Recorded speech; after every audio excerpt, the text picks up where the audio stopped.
যুবক, আল্লাহ যৌবন দিছে, চলায় তো চলো, নাইলে আমি হাদিস দিতেছি। আল্লাহ বলে লাবতালাআতিল আরদু ফি বাতনিহা, আমি চালাই দেখা চলিস, নাহলে জমিন তোকে এক কদম দিতে দিত না। লা আগরাকাতিল বাহরু ফি কারিহা, সমুদ্র তোমাদেরকে তলদেশে নিয়া ছাড়া ছাড়তো না। লা আহলাকাতিল মালাইকা, ফেরেশতা জাগারটা জাগায় চটকায় সাইজ করতো। বিশ্বাস হয় না? অ্যাড্রেস আমার থেকে নিয়ে যান, আমি ঘুরতে ঘুরতে দাড়ি পাকায় ফেলছি, আমার এনার্জি শেষ করে ফেলছি ঘুরতে ঘুরতে। এগুলা সব আমার চোখে দেখা আছে। জান জান, কোরআনে যত জাতির ধ্বংসের কথা আছে অধিকাংশ একটা আটটা হবে, হিসাব করলে বাকি আল্লাহ আমাকে চোখে দেখায় দিচ্ছে। আমি চোখে দেখা এসে আপনাদেরকে বলতেছি। আল্লাহ বলে চলতে দিতাম না, আমি চালাই বিদায় চলো, নাহলে জমিন চলতে দিত না, নাহলে সমুদ্র চলতে দিত না। ডেলি 550 লিটার অক্সিজেন নেই আমরা, 550 লিটার।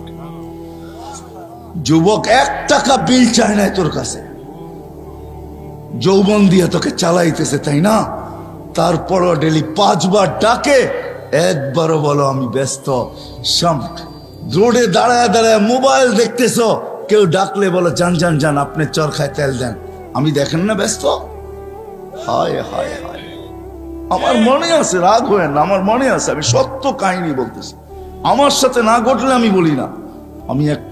আমি এক তাস খেলতেছে কিছু লোক বসা, বয়স্ক, আমি তাদেরকে দাওয়াত দিতে গেছি যে আসেন, ঠিক আছে তাস খেলেন খেলেন, কিন্তু এখন মসজিদে যাওয়ার সময় চলেন একটু মসজিদে যাই।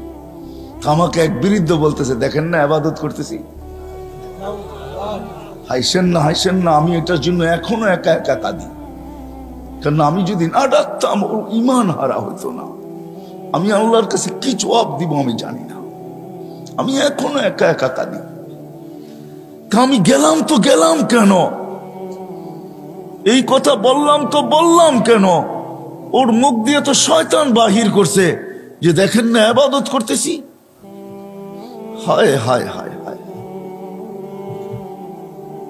আসেন, এই ছোট্ট জীবনটা যেরকম জ্ঞানার হইতে চাই, আসল জ্ঞানার তো মানুষ মরার পরে হবে, আসল সফল তো মরার পরে হবে। যদি হইতো দুনিয়ার কার্ড যদি ওইখানে পাঞ্চ করা যেত, দুনিয়ার টাকার বান্ডেল যদি ওইখানে চলতো, দুনিয়ার পদের আইডি যদি ওইখানে চলতো, দুনিয়ার ভিজিটিং যদি ওইখানে চলতো, তাহলে কারো না চললে আবু তালেবেরটা চলতো। আবু তালেব 44 বছর বাতিজাকে লালন পালন করছেন। ওই আবু তালেব যা শিরা উপশিরায় মোহাম্মদুর রসুল্লাহ রক্ত দৌড়াইতেছেন, এই রসুলের রক্ত যে পান করছে, তাও দূষিত রক্ত, পচা রক্ত, তাকে আল্লাহ রসুল জান্নাতে সুসংবাদ দিছেন, বলছে তোর শরীর আর জাহান্নামে যাবে না। অথচ আবু তালেবের শিরায় উপশিরায় আল্লাহর রসুলের রক্ত দৌড়াইতেছেন।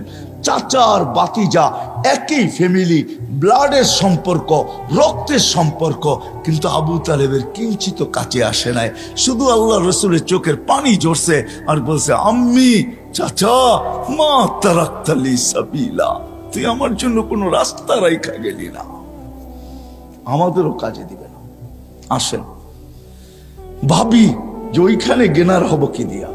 ওইখানে জ্ঞানার হওয়ার ঘোষণা আল্লাহ দিয়া দিয়েছেন, ওমান ইয়াবতাগি গায়রাল ইসলামি দীনান ফালা ইউকবালা মিন ওয়া হুয়া ফিল আখিরাতি মিনাল খাসিরিন।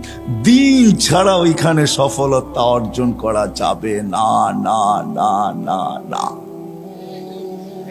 আপনার দুনিয়াতে যত বড় পরিচয় হোক আর পরিচিতি হোক, দুনিয়ার যত বড় বংশই হোক না কেন, যত বড় পদের মালিকই হই না কেন, একক সারা দুনিয়ায় একক ব্যক্তিত্বের মালিক হই না কেন, তাতে কিছু আসে যায় না। কবির কথাই সত্য, মিলে খাক মে আহলে শাহ कैसे कैसे, जमी खा गई नौजवां कैसे कैसे, अजल ने न छोड़ा किसरा न दारा, उसी से सिकंदर से फाते भी दिहारा, हर एक लेके क्या क्या हसरत सुधारा, पड़ा रह गया यही ठाट सारा। এটাই সত্য, ইশাখার রাজধানী আছে, ইশাখা নাই। আপনিও থাকবেন না, আমিও থাকবো না, চলে যাবো ওই আখেরাতে, চলে যাবো ওই আখেরাতে। জ্ঞানার হইতে হবে ওইখানে। ওইখানে জ্ঞানার হওয়ার জন্য বংশের দরকার নাই, ওইখানে জ্ঞানার হওয়ার জন্য বংশের দরকার নাই, ওইখানে গেনার হওয়ার জন্য সোসাইটির দরকার নাই, ওইখানে গেনার হওয়ার জন্য দুনিয়ার কিচ্ছু জিনিসের দরকার নাই। যদি দরকার হইতো তাহলে বেলাল কোনোদিন গেনার হইতো না, ও বেলাল কোনোদিন গেনার হইতো না, বেলাল কোনোদিন সফলতা অর্জন করতে পারতো না। হায় হায়, রাবেয়া বসরি কোনোদিন সফলতা অর্জন করতে পারতো না। ফেরাউনের বাড়ির কাজের দাসী, কৃত দাসী কোনোদিন সফলতা অর্জন করতে পারতো না। হায় হায়, দুনিয়ার ওই মানুষগুলার কাহিনী যাদের ইতিহাসের পাতায় এখনো লেখা আছে, বেশিরভাগ দরিদ্র মানুষগুলা, গরিব মানুষগুলা, যাদের দুনিয়াতে কিচ্ছু ছিল না, ওরা কোনোদিন গেনার হতে পারতো না, আর ওদের ইতিহাসের পাতায় ওদের নাম লেখাও হতো না। শুধু আমরা চাই, আবারও পিছিয়ে চলে যেতেছি, আমরা সবাই চাই যে আমি গেনার হব, আমি সফল হব, কিন্তু এই ছোট্ট জীবনটাই চাই না। না না, এই মজলিস থেকে ওয়াদা করি, এই দুনিয়ায় না আমরা সফলতা চাবো, চিরদিনেরটা চাবো। এই দুনিয়ায় মিলুক আর না মিলুক, সাহাবা বুঝছিলেন, এই জন্য মুখে স্লোগান ছিল ওয়াজাদনা শাকারনা লামনাজি সাবারনা।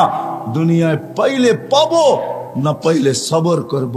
পাবো তো শুকরিয়া আদায় করব, না পাবো তো সবর করব। ওরা বলতেছে যারা ডাকলে মেঘ আসতো, ওরা বলতেছে যারা ডাকলে মেঘ আসতো, যারা টোকা দিলে ভূমিকম্প দূরভূত হইতো, যারা সমুদ্রের উপর দিয়া স্থলের মতো ঘোড়া দৌড়াইতে পারত, যারা তারবিহীন প্রযুক্তিবিহীন 3000 কিলোমিটার দূরে ভিডিও কলিং করতে পারত, যাদের হাতের ইশারায় অগ্নিগিরি পাহাড়ে আবদ্ধ হইতে বাধ্য হইতো।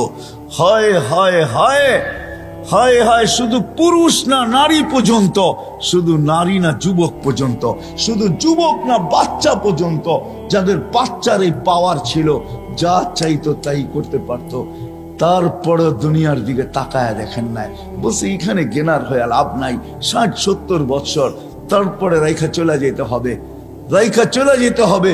ওই গেনার হইতে চাই, ওইখানে সফল হইতে চাই, ওইখানে সফল কাম হইতে চাই, ওইখানে সফলতা অর্জন করতে চাই, যেন কবরে থাকতে দেরি, কবর জান্নাতের বাগ হইতে দেরি না হয়।